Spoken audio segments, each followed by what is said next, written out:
रही तो वो कहते हैं कि वहाँ पर एक जुडिशल प्रोसेस नहीं है, ठोकों की राजनीति चलती है। अगर योगी सरकार ने डिसाइड कर लिया कि फला जो है वो गुंडा है या उसका कारोबार जो है उसमें कोई डाउट है तो उसको जेल में डाल दो, मतलब एक जुडिशल प्रोसेस नहीं है, वो कहते हैं। देखिए, हिंदुस्तान की जुडिशरी वाइब्रेंट है, हिंदुस्तान की जुडिशरी बहुत ही सक्रिय है और कभी कभी तो प्रोएक्टिव है।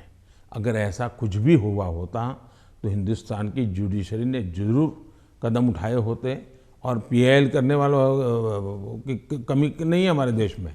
ऐसी बहुत बड़ी जमात है जिनकी रोजी रोटी पीआईएल पर है, तो वो तो तुरंत पहुंच जाते हैं, लेकिन ऐसा कुछ नहीं हो रहा है।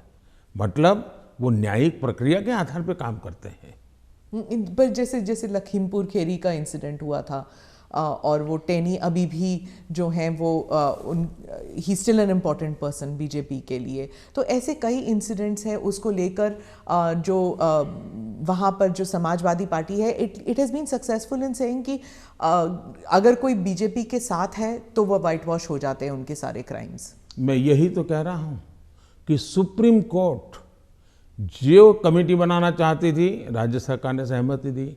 सुप्रीम कोर्ट जिस जज के नेतृत्व में तपास करना चाहती थी, राज्य सरकार ने सहमति दी। राज्य सरकार ट्रांसपेरेंसी से काम कर रही है, तभी तो सुप्रीम कोर्ट की इच्छा के अनुसार सारे निर्णय करती है। आप डबल इंजन सरकार के बारे में काफ़ी बारी कह चुके हैं अपने स्पीचेस में। डबल इंजन सरकार से आप विश्वास जगाना चाहते हैं इलेक्टोरेट में कि विकास जल्दी हो जाएगा अगर दोनों तरफ, मतलब सेंटर में भी और स्टेट में भी बीजेपी की सरकार रहेगी।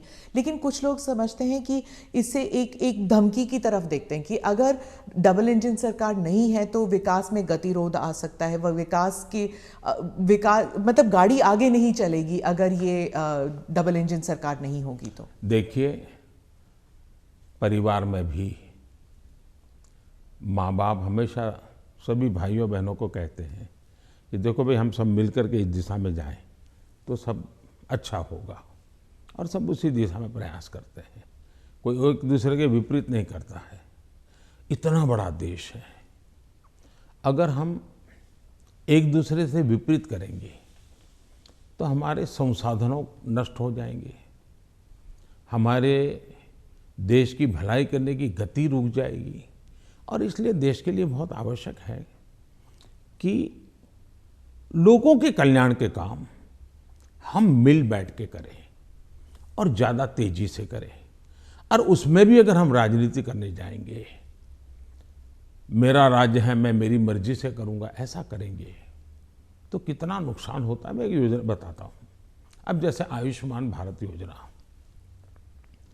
आयुष्मान भारत योजना गरीब जो बीमारी में है उसको 5 लाख रुपए तक बीमारी में स्वस्थ होने के लिए सहायता करता है। भारत सरकार करती है, पैसे भारत सरकार दे रही है। राज्यों को तो लेना है, देना कुछ नहीं है। कुछ राज्यों में अपनी अपनी योजनाएं हैं, हमें कोई इससे इतराज भी नहीं है। हम नहीं कहते कि योजना बंद करो, लेकिन इससे फायदा ये होता है कि मान लीजिए उत्तर प्रदेश का कोई नागरिक है और केरल गया हुआ है और वहाँ उसको कुछ हो गया, तो ये योजना ऐसी है कि केरल में भी उसको ट्रीटमेंट मिलेगी। उसको उत्तर प्रदेश में ही बीमार होगा तो लाभ होगा ऐसा नहीं, केरल में भी लाभ। इसका मतलब कि आयुष्मान भारत योजना से जोड़ना मतलब दोनों इंजन जुड़ जाएंगे तो गरीबों को लाभ होगा नहीं होगा। लेकिन कुछ राज्य ऐसे हैं जिनको लगता है नहीं, हम आयुष्मान भारत से नहीं जोड़ेंगे। दिल्ली में क्या ऐसी सरकार है। अब दिल्ली का नागरिक हिंदुस्तान के किसी कोने में जाएगा और वहां कुछ हुआ तो उसको वो लाभ नहीं मिलेगा। अब क्या कारण है कि इसका विरोध किया जा रहा है। उसी प्रकार से हमने one nation one ration card क्यों किया कि भाई कोई भी मजदूर हिंदुस्तान के किसी भी कोने में जाएगा, एक ही राशन कार्ड होगा। अगर वो महाराष्ट्र में है तो भी उसको फेयर प्राइस ऑफ से उसको अनाज मिल जाएगा। अब 2 राज्य ऐसे निकले जिनको सुप्रीम कोर्ट को डंडा मारना पड़ा, कहना पड़ा कि भाई one nation one ration card गलत क्या है, तुम लागू करो। अब इसलिए हम कहते हैं कि डबल इंजन की सरकार होती है तो गरीबों को सबसे ज्यादा लाभ होता है। अब जैसे जीएसटी कानून आया, पहले हमारे देश में हर जगह पर टैक्सेशन की सिस्टम इतनी अलग अलग थी कि विदेश के निवेशक जो होते थे उनको बहुत दिक्कत होती थी कि भाई हमें एक राज्य में अगर कारखाना लगाते हैं तो हमें वहाँ इस प्रकार का प्रॉब्लम होता है, दूसरे में लगाते हैं तो दूसरा होता है। अब जीएसटी होने के कारण उनको भी सहूलत हो गई। तो हम जो ये कह रहे हैं कि भाई डबल इंजन की सरकार, हम ऐसी व्यवस्थाएं करें, अपनी विविधता को बनाए रखना है, भारत की विविधता ही उसकी ताकत है, लेकिन व्यवस्थाओं को भी बनाए रखना है।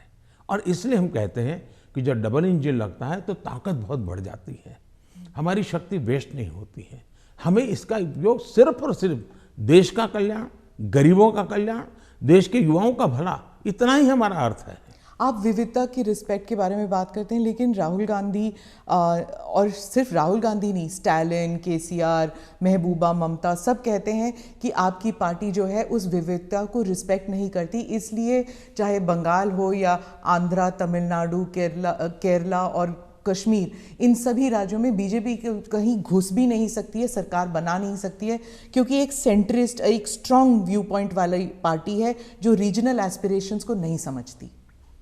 पहली बात ऐसी है कि भारतीय जनता पार्टी एक ऐसी पार्टी है जिसका ये मत है कि देश के विकास के लिए हमें रीजनल एस्पिरेशंस को एड्रेस करना ही चाहिए।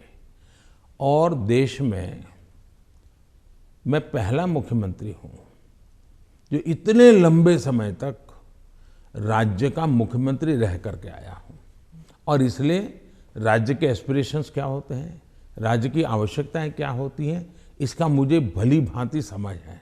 और इसी के कारण हम हिंदुस्तान के सभी राज्यों की भला, अब देखिए मैं दुनिया के मेहमान आते हैं तो पहले उनको दिल्ली में ही आना और जाना हो जाता था, मैं ऐसा नहीं करता हूँ। आप ट्रंप को ले गए गुजरात?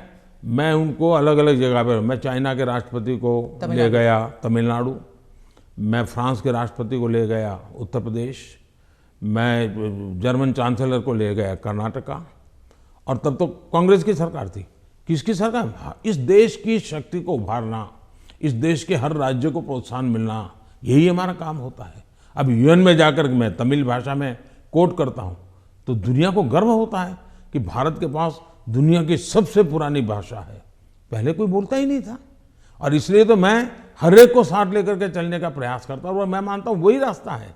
हम विविधता में एकता के दर्शन करते हैं, लेकिन आज दुर्भाग्य से कुछ नेता अपने निजी स्वार्थ के लिए विविधता को एक दूसरे के साथ विरोध के लिए सीड्स के रूप में उपयोग कर रहे हैं। ये बहुत बड़ा दुर्भाग्य है। हमें विविधता में से एकता को पनपाना है। तो आप कह रहे हैं इससे अलगाववाद बढ़ेगा? पिछले 50 साल का अनुभव यही है, उन्होंने यही किया है, हर चीज पे देश को बांटो, राज करो, और उसी में से अलगाव पैदा होता है। लेकिन भारत का चरित्र ये नहीं है, भारत के नागरिकों का चरित्र ये नहीं है।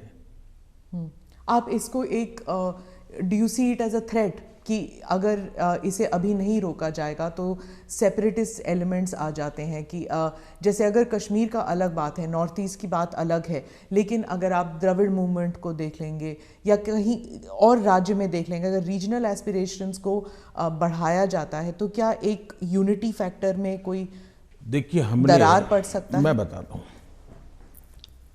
काम करने का तरीका कैसे होता है।